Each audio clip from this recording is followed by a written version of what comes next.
السلام علیکم dear students, welcome back.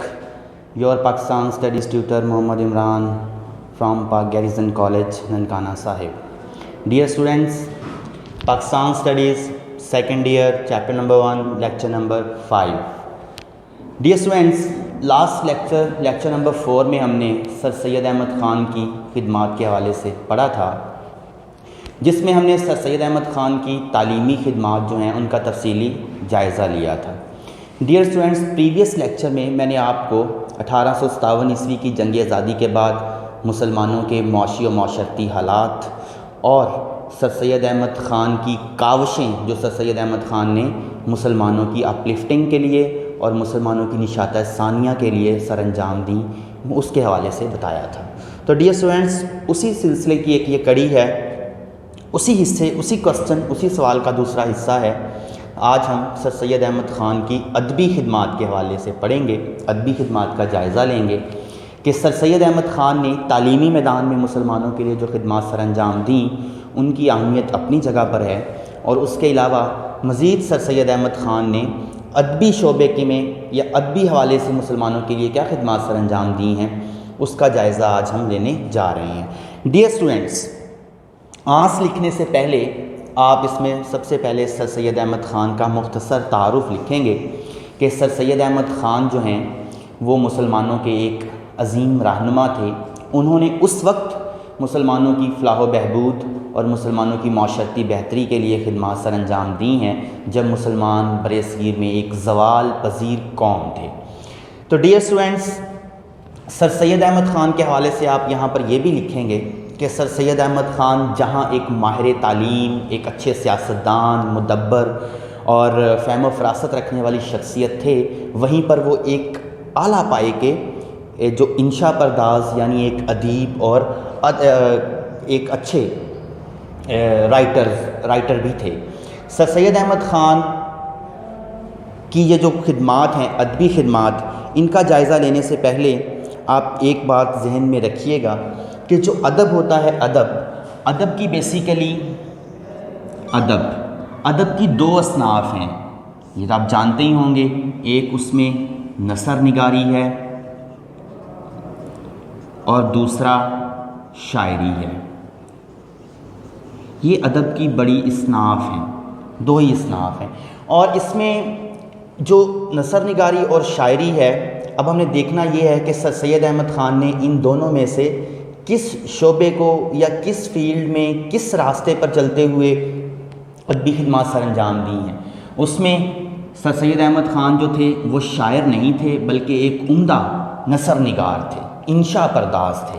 تو سر سید احمد خان نے نثری فارم میں، نثری صورت میں کتابیں تحریر کر کے ایک طرف تو اردو زبان کی ترقی اور ترویج کے لیے اہم کردار ادا کیا، اور دوسری طرف اس نثر اور اپنے ادب کے ذریعے برصغیر کے مسلمانوں کو جھنجھوڑا اور برصغیر کے مسلمانوں کے لیے گراں قدر خدمات سر انجام دیں.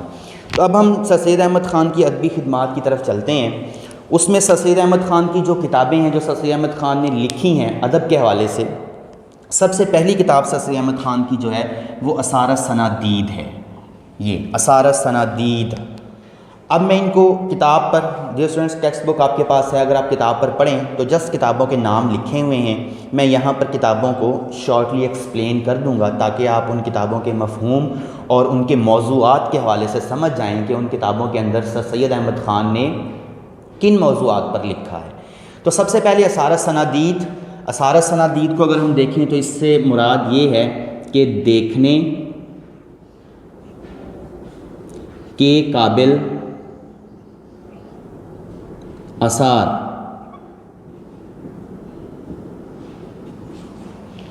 تو آثار الصنادید کے اندر سر سید احمد خان نے دیکھنے کے قابل آثار کے نام سے ایک کتاب جو ہے یہ تحریر کی ہے. اس کا معنی یہ بنتا ہے کہ ایسی چیزیں جو دیکھنے کے قابل ہیں.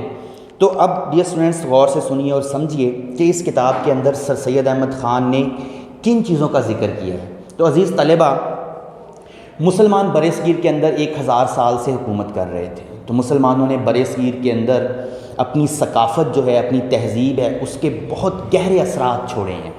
مسلمان بادشاہوں نے اعلیٰ پائے کے شاہکار بڑی بڑی عمارتیں جو ہیں وہ بر صغیر کے اندر تعمیر کروائی ہیں، بڑے بڑے قلعے تعمیر کروائے، بڑی بڑی تاریخی مساجد تعمیر کروائیں۔ تو سر سید احمد خان نے اپنی اس کتاب کے اندر آثار السنادید کے اندر اسی چیز کا ذکر کیا ہے کہ دیکھنے کے قابل آثار۔ اس کتاب کے اندر سر سید احمد خان نے تصویروں کے ساتھ عمارتوں کا ذکر کیا، ان عمارتوں کی کنسٹرکشن کے اندر یا تعمیرات کے اندر جو خصوصیات تھیں ان کا ذکر کیا، اور بتایا کہ مسلمان جن کو آج انگریز اور ہندو جو ہیں وہ ایک زوال پذیر قوم سمجھ رہے ہیں اور ان کو تباہ کرنے میں کوئی کسر نہیں اٹھا رہے، وہ ایک شاندار ماضی رکھنے والی قوم ہے۔ تو اس کتاب کا بنیادی طور پر مقصد یہ تھا کہ انگریزوں کو اور ہندوؤں کو یہ باور کروایا جائے کہ مسلمان جو ہیں وہ ایک منفرد ثقافت کے علم بردار ہیں اور ایک شاندار ثقافت بر صغیر کے اندر رکھتے ہیں۔ آپ صرف مسلمانوں کا فن تعمیر ہی دیکھ لیں جو کہ ہندوؤں کے فن تعمیر اور دیگر اقوام کے فن تعمیر پر سبقت رکھتا ہے۔ تو ڈیئر اسٹوڈنٹس، آپ اس کتاب کا نام لکھیں گے اور اس کو پھر ایکسپلین کر دیں گے جس طرح سے میں نے آپ کو بتایا ہے۔ تو آگے چلیے، دوسری کتاب سر سید احمد خان کی ادبی خدمات کے حوالے سے وہ تبین الکلام ہے۔ تبین الکلام اگر ڈیئر اسٹوڈنٹس آپ اس کو دیکھیں تو اس سے مراد بنتی ہے مشترک کلام۔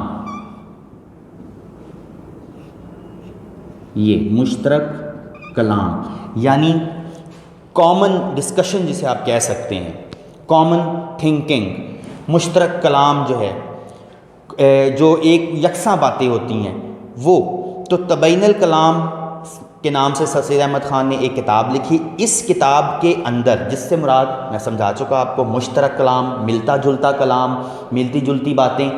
تو اس کتاب کے اندر اب غور سے سنیے گا، سر سید احمد خان نے قرآن مجید اور عیسائیوں کی کتاب بائبل، ان دونوں کتابوں کے اندر، چونکہ دونوں کتابیں الہامی ہیں، اللہ تعالیٰ کی طرف سے نازل کردہ ہیں، ان کتابوں کے اندر جو مشترک آیات تھیں اور ان کتابوں کے اندر جو اللہ تعالیٰ کی طرف سے ایسے احکامات تھے جو مشترک تھے، جو قرآن مجید میں اور بائبل کے اندر مشترک تھے، ان کو تبین الکلام کے اندر نکال کر اکٹھا کیا، لکھا۔ اس کا بنیادی طور پر مقصد یہ تھا کہ انگریزوں میں اور مسلمانوں کے درمیان تعلقات جو ہیں وہ بہتر ہو جائیں۔ سر سید احمد خان نے تبین الکلام کے ذریعے انگریزوں کو باور کروایا کہ آپ کی تمام تر نوازشات اور آپ کے تمام تر جو آپ کی فیور ہے وہ ہندوؤں کو حاصل ہے، حالانکہ ہندوؤں سے زیادہ مسلمان آپ کے قریب ہیں، کیونکہ آپ کی کتاب بائبل اور مسلمانوں کی کتاب قرآن مجید کے اندر دیکھیں کتنے احکامات ایسے ہیں جو مشترک ہیں، ایک طرح کے ہیں۔ تو اس کا بنیادی مقصد انگریزوں کے اور مسلمانوں کے تعلقات کو بہتر کرنا تھا تاکہ مسلمان جو ہیں وہ انگریزوں کے قریب جائیں۔ انگریز پاور میں تھے، ان کے پاس اقتدار تھا، ان کے پاس وسائل تھے، ان کے پاس پیسہ تھا، حکومت تھی، تو مسلمان اگر انگریزوں کے ساتھ تعلقات بہتر کریں گے تو اس سے مسلمانوں کو فائدہ ہوگا اور مسلمان جو ہیں وہ معاشرتی خوشحالی کی طرف چلے جائیں گے۔ تو اس کے بعد آگے ڈیئر اسٹوڈنٹس، سر سید احمد خان کی تیسری کتاب جو ہے یہ آئین اکبری کے نام سے ہے۔ تو آئین اکبری بھی سر سید احمد خان کی ایک نمایاں کتاب تھی۔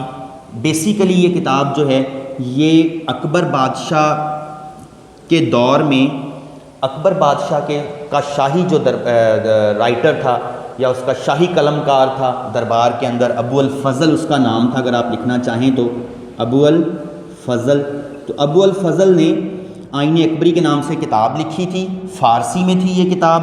تو اس کتاب کا ترجمہ کیا تھا سر سید احمد خان نے، جس میں اکبر بادشاہ کے دور کے اندر جو بھی قوانین اس وقت نافذ کیے گئے تھے ان کا تذکرہ تھا۔ اس کتاب کا ترجمہ کرنے کا ایک بنیادی مقصد تھا ڈیئر اسٹوڈنٹس، آپ وہ بھی سمجھ لیں، وہ یہ تھا کہ آئین اکبری جو کہ ابو الفضل نے لکھی تھی، جو کہ اکبر بادشاہ کے دربار کے اندر ایک شاہی رائٹر تھا، تو اس کا ترجمہ سر سید احمد خان نے اردو میں کر دیا تھا آئین اکبری کے نام سے۔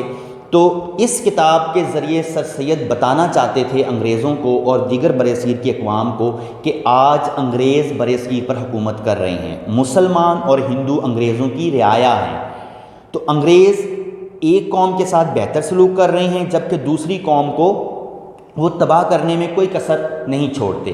تو لیکن آئین اکبری پڑھ کے سر سید احمد خان نے یہ لکھ کر اس کا ترجمہ کر کے یہ بتانے کی کوشش کی کہ آپ دیکھیں اکبر بادشاہ کا قانون دیکھیں. اکبر بادشاہ نے جب برصغیر پر حکومت کی تو اکبر بادشاہ نے ایسے قوانین بنائے جو کہ نہ صرف مسلمانوں کے لیے بہتر تھے بلکہ اتنا ہی ریلیف وہ ہندوؤں کو بھی دیتے تھے.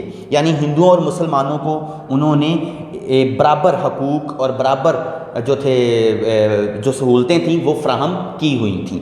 تو اکبر بادشاہ کے قانون کے حوالے سے ذکر کرنا، سر سید احمد خان نے آئین اکبری کا ترجمہ کرنا، اس کا بنیادی مقصد یہ ہوا کہ انگریزوں کو باور کروایا جائے کہ مسلمان اور ہندو دونوں آپ کی رعایا ہیں، آپ کو اکبر بادشاہ کی طرح دونوں کے ساتھ یکساں سلوک کرنا چاہیے، دونوں کو ترقی کے مساوی مواقع دینے چاہیے تاکہ معاشرے کے اندر ہجان، کشمکش اور جو ہے ایک کھچاؤ جو ہے وہ پیدا نہ ہو اور معاشرے میں امن رہے تو معاشرہ ترقی کرے گا. ڈیئر اسٹوڈنٹس آگے بڑھیے.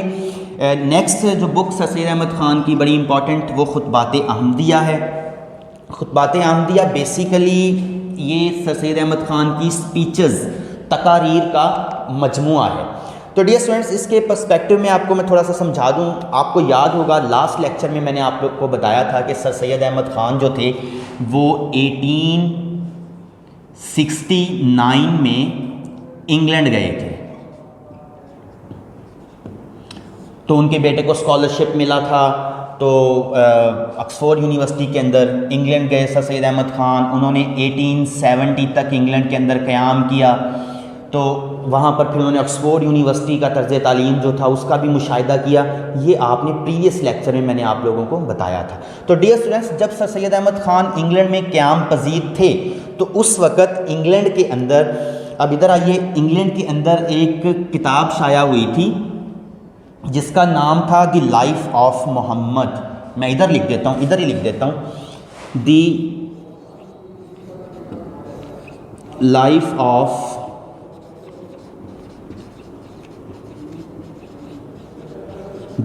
آف محمد کے نام سے ایک کتاب شائع ہوئی.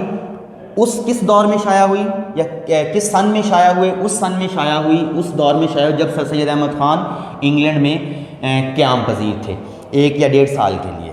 تو یہ کتاب لکھنے والا ایک انگریز رائٹر تھا جس کا نام ولیم میور تھا. اس شخص نے یہ کتاب لکھی تھی. اب غور سے سنیے گا.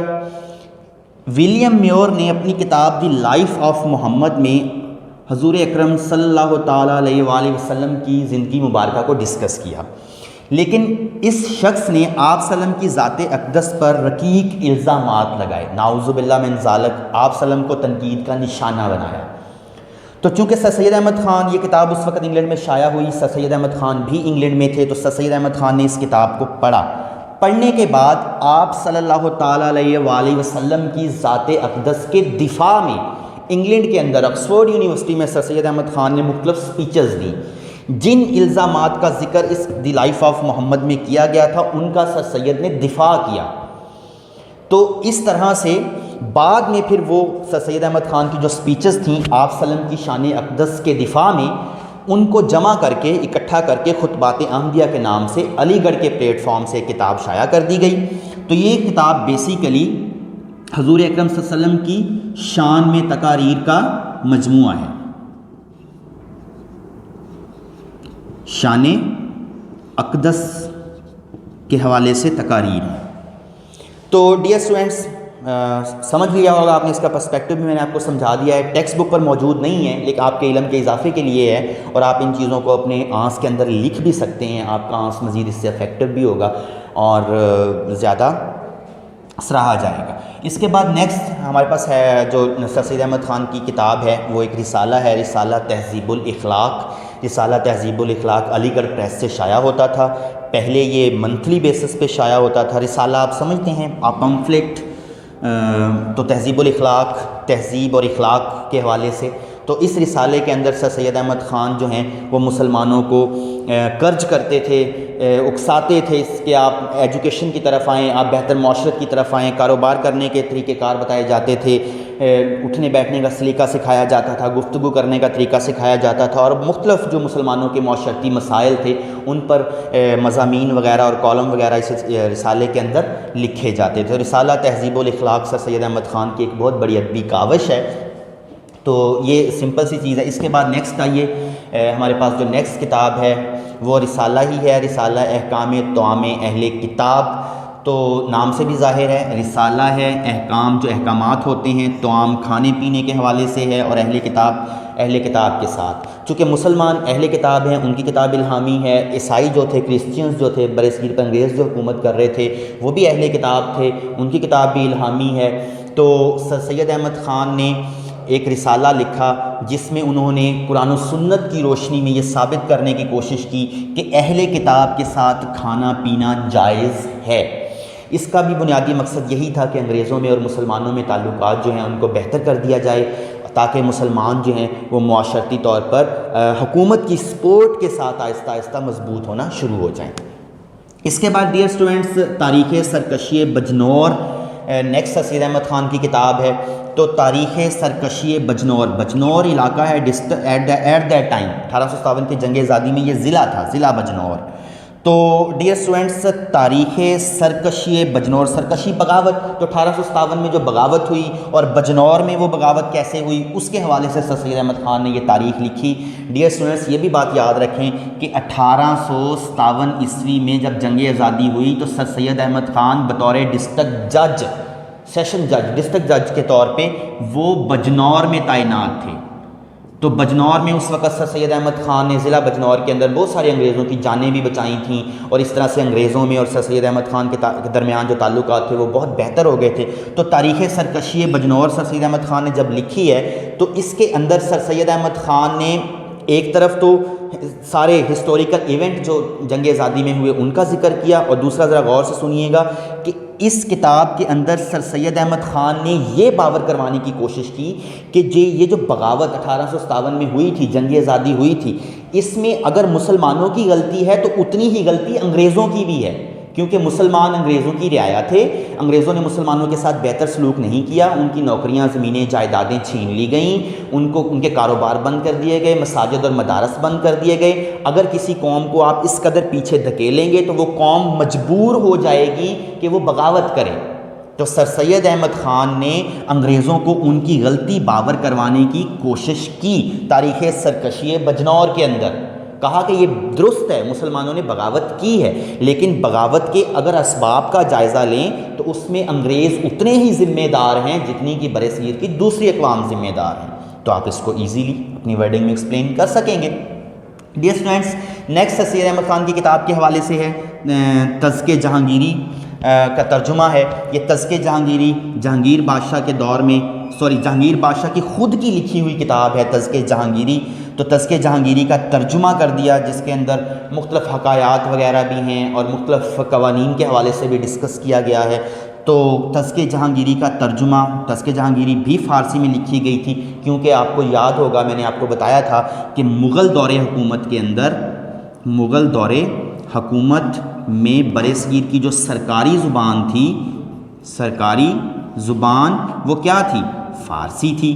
تو ظاہر ہے وہ آئین اکبری، تذکِ جہانگیری وغیرہ یہ فارسی میں لکھی ہوئی تھیں، تو ان کو سر سید احمد خان نے تذکِ جہانگیری کا اردو میں ترجمہ کیا، نہ صرف اردو میں کیا بلکہ سر سید احمد خان نے تذکِ جہانگیری کا انگریزی میں بھی ترجمہ کیا، تاکہ اس کو انگریز بھی پڑھیں اور اس کو جو ہندو وغیرہ ہیں یا دوسرے مسلمان وغیرہ ہیں وہ بھی پڑھیں، اور وہ سمجھیں کہ نظام حکومت کس طرح سے چلایا جاتا ہے اور کس طرح سے مختلف جو ہوتے ہیں، بادشاہ ہوتے ہیں یا حکومت ہوتی ہے، وہ رعایا سے ڈیل کیسے کرتی ہے اور کس طرح سے لوگوں کو مطمئن رکھنے کی کوشش کی جاتی ہے تاکہ کسی بھی قسم کی بغاوت کی صورتحال پیدا نہ ہو۔ تو آخر میں ڈیئر اسٹوڈنٹس آپ کیا کریں گے، یہ ہیڈنگ نمبر 8 آپ کے پاس لاسٹ، اور 9 نمبر پہ آپ کی ٹیکسٹ بک کے اندر جو دیگر رفقا ہیں سر سید احمد خان کے